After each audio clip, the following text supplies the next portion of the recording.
but the issues now surrounding this news poll data, and we've seen some extensive feedback via the text line with response to this, so many people defecting from the Liberal Party and citing their reasons why, chief among them the fact that they moved away from conservative values. I know I talk about it a lot ad nauseum, but I've always been more intrigued to try and get to the bottom of why have people abandoned the party? What are their reasons for it?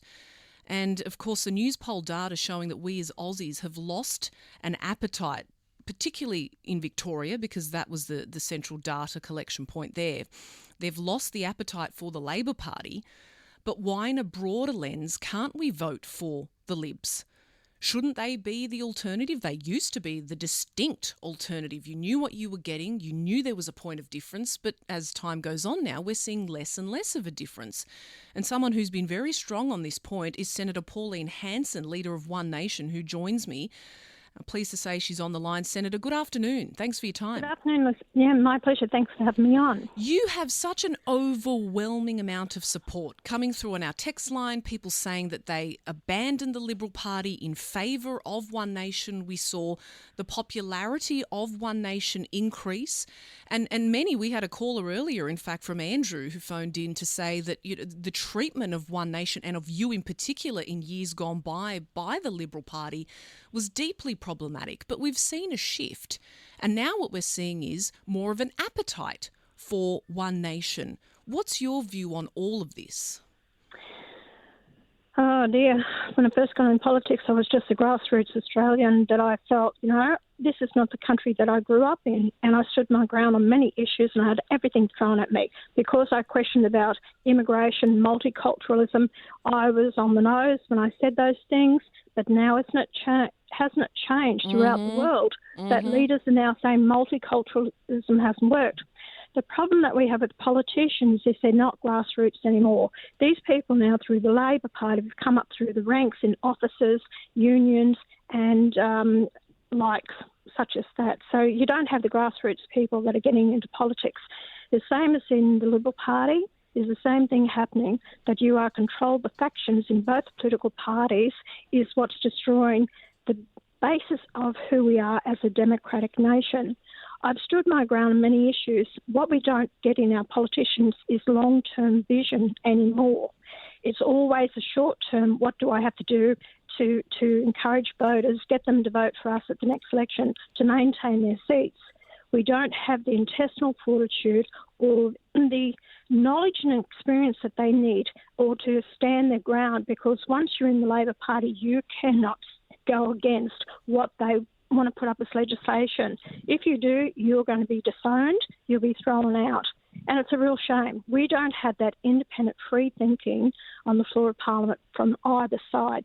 The coalition are a little bit more lenient on that, to have, conscience vote on different things, but the factions are taking over the parties. And this is why the Liberal Party has become Labor light, and they're trying to pick up their policies, even to do with Welcome to Country. Susan Lee, she gets up. The Liberal Party is supposed to lead the charge against the referendum on the voice, and she gets up and says, I want to acknowledge and Welcome to Country. People are over it. They're sick and tired of the division that is happening. Even new migrants that come here, you know what? They embrace me. Why? Because they said, you are standing up for Australia. We don't want this country to become like the country that we left. So why all the nonsense then, Pauline? Why have now, you referenced Susan Lee there, of course. She's the leader of the opposition, and I've been a staunch advocate for us giving her the opportunity. Of course, she has that chance now to prove us all wrong.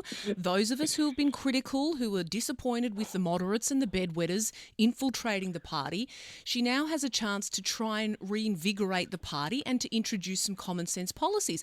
But she gets up and she does that Welcome to Country address. And I think a lot of us felt disappointed. Why do they feel that they have to move more to the left to try and gain voters? What is spurring that type of thinking on? Because you've got the activists and the general public, they just sit back, they don't say anything because they don't want to be pigeonholed or, you're a bigot, you're a racist, so we'll just sit back quietly. But they're bubbling away there. They're angry with the way the politicians are going. So when you have the agitators, the activists, the protesters, that type of thing, they scream the loudest. So the politicians feel, oh, well, we must lean that way so we can get the votes. So the Libs now are going more to the left to try and pick up. And, of course, a lot of the moderates have infiltrated the Liberal Party. In New South Wales, they've got rid of a lot of your when I say right of the Liberal Party. So you've got now Kovacic, you've got Bragg, that are actually to the left. They're moderates. And I noticed the way that they vote. They're all for this gender dysphoria rubbish that 6 times I put in the floor of Parliament to actually get an inquiry into it, a Senate inquiry into it. But they keep blocking it and they won't accept it. That people have a right to say what is happening to the families and children. Even with net zero, they're not game to actually come out totally opposed to it because the way it's damaging our industries, manufacturing, cost of living. All your cost of living comes right down to the cost of electricity. That is what's destroying our country. We subsidise international companies to come out here. This even the green hydrogen and all the rest. It won't work. They closed it down. $12.5 billion hydrogen plant quietly closed it down. Don't tell anybody. We all know it's a scam, Pauline. We all know it. The Liberals know it too, but it's this lack of conviction being applied to it, particularly when it comes to net zero. And again, I'm still scratching my head because we know the data is there. It's showing us black and white on all of our electricity bills that renewable energy and the pursuit of this ideological nonsense is not working for the country. But the Liberals are not seizing upon it, and I cannot, for the life of me, figure out why. Well, they're trying to pick up those voters out there. They think that because the Greens increased their vote or they're picking up seats that they must lean that way. And, of course, the general populace now are coming to understand it's all a scam. I will never, ever go along with this net zero. I'm the only political party that's taken a strong stance on this. And you said you also said, Pauline, you wanted us out of the Paris Agreement. When I had David Littleproud on last week, I said to him in January, you were very committed to staying within the Paris Agreement. And when I spoke to him more recently, and I like David Littleproud more generally, I think he's got a lot of commonsensical things to say, but he did say that, look, that too is under review. But why are we still so committed? You're the only politician that's saying we need to get out of this dead agreement that's driving us into the ground economically. Lucy, I do my research and a lot of it comes from my gut feeling. I've been a businesswoman most of my life, and when you're a politician, it's not there because I want a job in Parliament. I can get on quite well without being a member of Parliament. But the fact is that unless we get common sense people in there that look at the research, listen to your decent advisors and the scientific facts of the whole lot, I've got to make decisions that based on the benefit and well-being for the country and the people that we have here. That's my duty. That's what I've taken an oath to do. It's not about protecting my own job. That's why I'll stand up to everyone else and I will say the way that I see it. And I don't back away from that unless people can prove that I'm wrong. Then I have no problem admitting that I'm wrong. But just about everything that I've raised over the past 30 years, I've been correct with. You've been vindicated. And what we're seeing now, particularly when you consider what's occurring in Labor with this news poll data, and again, I'm bringing it back to that conversation that encompasses the Liberals, but overwhelmingly they're saying they're not happy with Labor, and how couldn't they be, right? The Labor government has done, and this extends before Jacinta Allen's time, right back to Daniel Andrews.